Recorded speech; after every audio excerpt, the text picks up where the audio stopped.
Bom dia, meu nome é Andréa Chade, eu sou roteirista e produtora do documentário Hiatos. É um documentário que trata da alfabetização de adultos e idosos em ambientes não formais, quer dizer, fora do EJA, né, do ensino de jovens e adultos.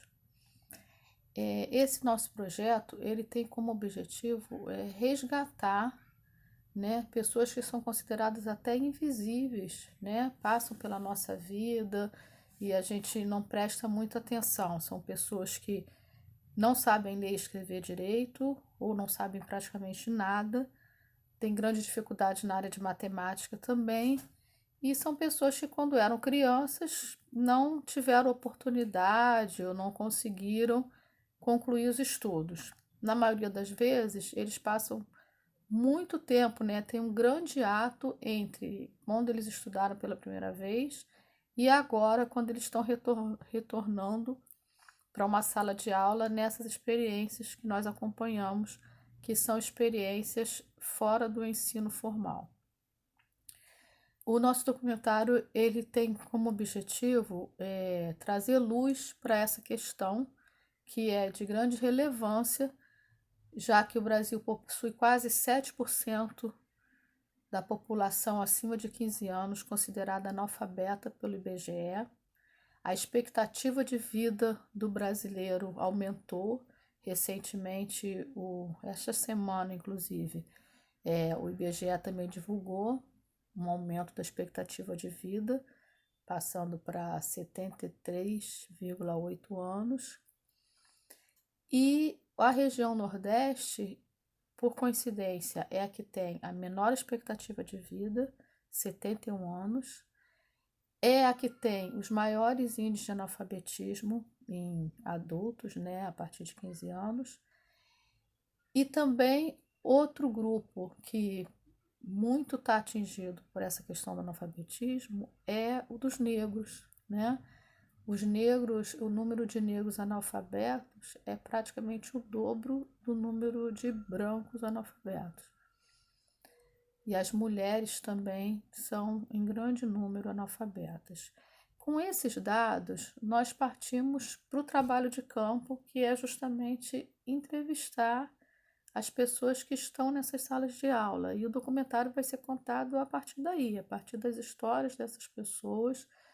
E encontramos histórias assim maravilhosas, como a da Dona Ivanilde, de 76 anos, que ela frequenta o programa de alfabetização da UERJ, Universidade do Estado do Rio de Janeiro, chamado ProAlfa, esse programa. E ela frequenta esse programa há 16 anos, porque o ProAlfa, ele cuida da alfabetização e do letramento, que é o que eles traduzem como a leitura do mundo, né? Então, num primeiro momento, se o aluno chega lá muito cru, sem saber nada, vai ser dado para ele o aprendizado, né, do código da escrita, o aprendizado da leitura, as contas simples, mas ele vai sempre se desenvolvendo para esse lado do letramento. E quando ele já está realmente numa fase de que adquiriu os conhecimentos, esses trabalhos vão se aprofundando cada vez mais. Eles fazem trabalhos assim, do tipo, vamos pegar a história de Romeu e Julieta e vamos agora transformar essa história para a nossa realidade aqui do Rio de Janeiro. E cada um, ou cada grupo, vai reescrever essa história dessa maneira. A experiência é muito interessante, que é capitaneada pela psicopedagoga e psicóloga Ana Helena Mustache.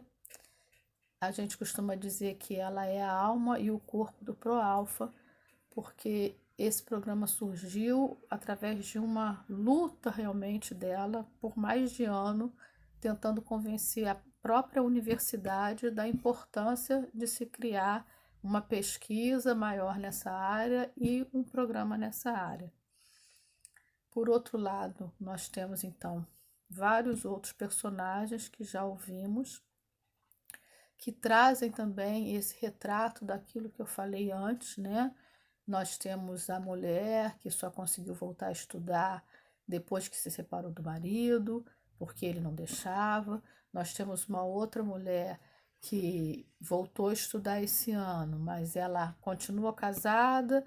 Na verdade, ela voltou a estudar ano passado. E ela continua casada, mas ano passado o marido passou o ano inteiro sem falar com ela, emburrado, porque depois de trabalhar o dia inteiro, uma mulher de 56 anos saía de casa à noite para estudar.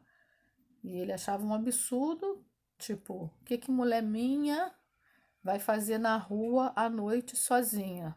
Estudar para quê? Nessa idade não vai aprender mais nada. Você é burra, não vai aprender mais nada mesmo, quer ficar sassaricando fora de casa à noite. Esse pensamento que parece tão antigo, a gente encontra hoje com os depoimentos das mulheres que ouvimos e com maridos de mulheres mais novas do que essa que eu citei agora. Uma mulher de 40 e poucos anos também disse que só conseguiu voltar a estudar depois que se separou do marido, porque o marido não deixava. Na infância, uma dessas senhoras, foram proibidas de estudar pelos pais, né? E aí a gente tem um caso curioso que um pai não deixava a filha, morava no Nordeste, num sítiozinho, para dar aquela primeiro aprendizadozinho do A, E, I, O, U. Ia uma professora no sítio, uma vizinha, sei lá, que dava aula. E quando a professora falava, não, agora tem que continuar na escola, né? E a escola era na cidade. Para chegar na cidade, tinha que ir de caminhão. Para subir no caminhão, o caminhão era alto. Então, tinha que usar calça comprida. Mas naquela época, 40 e poucos anos atrás, o pai não deixava a filha usar calça comprida. Uma criança. Então, os outros irmãos, que eram homens, estudaram mais um pouco na cidade. E ela, que era a mulher, que era a que mais queria estudar, não pôde estudar, porque ela não podia subir de saia no caminhão e também não podia usar calça comprida. Então, são situações que a gente pensa até que ficaram lá nos livros de história, nas novelas, nos filmes, mas que a gente encontrou no dia de hoje, né? E encontramos situações de superação também, como a da primeira pessoa que eu citei, a Evanilde. A Evanilde veio também do Nordeste, como a maioria das pessoas que nós encontramos aqui no Rio, elas nasceram no Nordeste, né? São retirantes, vieram para o Rio para tentar melhorar de vida, mas a parte educacional, muitas não conseguiram continuar estudando quando chegaram no Rio, ou nem tinham começado lá no Nordeste, porque elas vieram para cá para trabalhar. E foi o que aconteceu com a dona Evanilde. Com 8 anos de idade, ela começou a trabalhar numa casa de família aqui no Rio. E a dona, a patroa, ela era babá de uma criancinha, né? Uma bebezinha. E a patroa não deixava ela ir para a escola, porque se ela fosse para a escola, ela ia ficar 4, 5 horas fora de casa, né? Quem ia cuidar do bebê quando ela estivesse fora? Era a casa onde a mãe dela era empregada doméstica. E apesar de toda essa situação, que pode parecer assim tão absurda para gente, essa dona Evanilde, ela não tem nenhum rancor dessa patroa, porque ela diz que ela aprendeu muita coisa na casa dessa patroa. A patroa tratava ela como se fosse uma filha, dava roupa, levava para viajar. As pessoas encontravam com ela nas viagens e achavam que ela era filha também do casal. Ela saiu de lá com 15 ou 16 anos para se casar. E se casou até com um parente dessa patroa, de tão inserida no meio social dessa família que ela estava. E os anos foram se passando, ela continuou sem ir para a escola, porque casou, né? Não precisava trabalhar, mas tinha que cuidar da casa. Só que ela não era uma pessoa analfabeta, porque a mãe dela também não era. Então, apesar dela não frequentar a escola, a mãe dela ensinou a ela o básico do ler e escrever. E ela foi pisar na escola pela primeira vez com 61 anos de idade, que foi justamente nesse projeto do ProAlfa. E por isso ela está lá até hoje, porque tá assim, foi descobrir um mundo novo. E o grande sonho dela é escrever a autobiografia. Ela já escreveu a sua história num livro de cordel, né? E agora já está escrevendo a autobiografia. Então, realmente, nós encontramos muitos exemplos interessantes. Achamos que esse documentário, ele mostra, né, assim, de uma forma que não é só a violência que a gente tem no ensino noturno ou no ensino de adulto e idoso. A gente tem muitos alunos interessados em aprender, alunos que vão para a escola para aprender.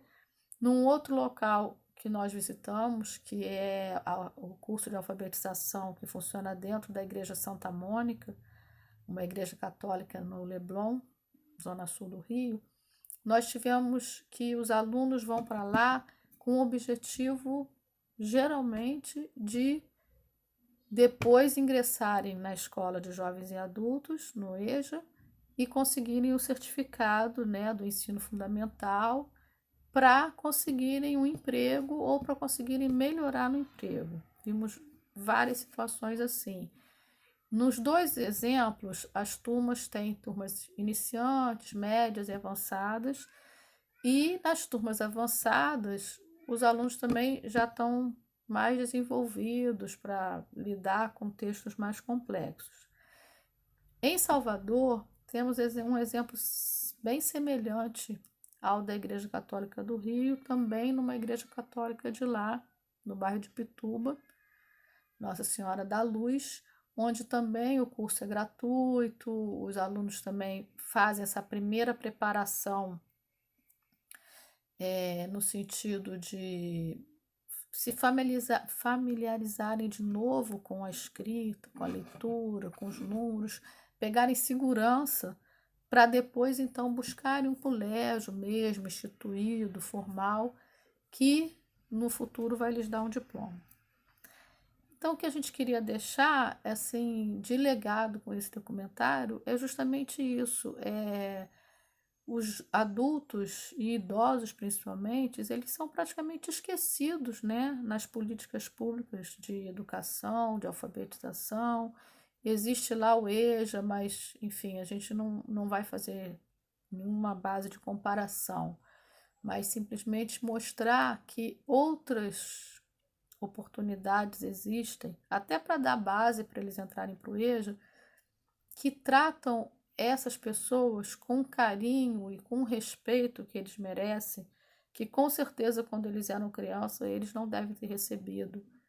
E por esse e por outros motivos acabaram abandonando a escola. E a gente gostaria que isso, assim, incentivasse mais analfabetos, que nós temos tantos milhares, né, mais de 11 milhões de analfabetos no país, incentivassem essas pessoas a realmente voltar a estudar. A professora Ana Helena, ela tem uma frase que ela diz que quando a pessoa é taxada de analfabeta, não aprendeu um básico ali na escola, que aquilo fica como se fosse uma chaga aberta no peito e que essa chaga só se fecha quando ela volta para o banco escolar e realmente aprende a ler e a escrever.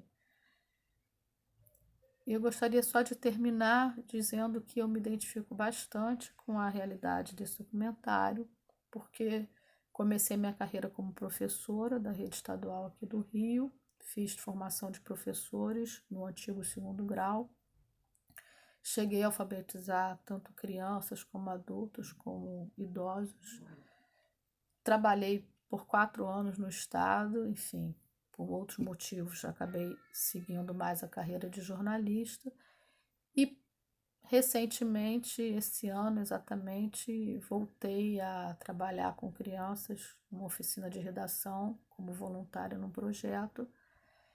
Então, que realmente esse documentário ele tem uma memória afetiva para mim. Convivi também na minha casa com uma funcionária, né, de uma vida inteira que a gente considera uma tia, uma irmã da minha mãe, como se fosse da família, que foi para a casa dos meus avós também, criança, quase adolescente, porque ficou órfã e foi morar lá, mas foi trabalhar lá também. Na época isso era comum, infelizmente. Dedico esse documentário a Maria, que a gente chama carinhosamente de Maria Bubu, que é uma pessoa que nós nunca conseguimos ensinar ela a ler e escrever. Minha mãe, ela tem a idade que a minha mãe teria, né? Ela tinha a idade da minha mãe, ela é viva. Minha mãe, quando criança e adolescente, tentou ensiná-la, não conseguiu. Eu tentei ensiná-la antes de fazer o magistério, na época do magistério, também não consegui. Não tínhamos, né, os conhecimentos, talvez, que eu escuto da professora Ana Helena. Ela também não tinha interesse, não tinha vontade. As pessoas que estão nessa situação se sentem envergonhadas, né?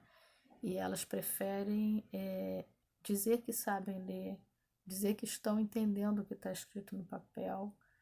E a vida da Maria foi toda assim, né? Minha mãe fazia lista de compra para ela, mas ela guardava de cabeça, ia no mercado e trazia. Claro que a gente sabia que ela não sabia ler, mas a gente tinha a ideia de que alguma coisa ela soubesse. E acho até que sabia. Quando ela foi ficando mais velha, atualmente ela tem Alzheimer, quando ela foi ficando mais velha e começou alguns sinais de demência, ela passou a esquecer, né? Então, se a minha mãe falava simplesmente, Maria, compra um pão e um leite, e o jornal e o cigarro do Luiz, do Luiz Carlos, que era meu pai. Ela ia para a rua, primeiro que ela demorava assim mais de uma hora na rua, porque era muito conhecida, cidade pequena, encontrava todo mundo, conversava com todo mundo. Aí, tipo, mais de uma hora depois ela voltava trazendo, sei lá, um frango, uma farofa, uma couve, mas os itens que tinham sido pedidos. E meus pais falavam: Maria, eu não te pedi isso, eu não te pedi isso. Pediu? Não, o senhor não pediu, não. Quer dizer, nessa época, né? Na época meu pai ainda era vivo e ele falava sempre pra gente quando a gente ia lá, a Maria tá muito esquecida, ela não tem mais condição de trabalhar. Realmente, ela não tinha mais idade para continuar trabalhando, embora o trabalho ainda era o que a mantinha menos esquecida, né? Depois que meus pais morreram, que ela não tinha mais nenhuma atividade assim, alguma coisa, né? Ter que fazer o café, essas coisas assim. Ela piorou ladeira abaixo, né? Dessa questão do esquecimento e do Alzheimer, mas isso já é outra questão. Então é isso. Eu vejo que tem bastante chance, né, da gente pesquisar mais os personagens aí em Salvador, já que também existem iniciativas interessantes, e até a gente fazer um paralelo entre eles, né? Obrigada pela oportunidade e espero que vocês gostem do meu projeto.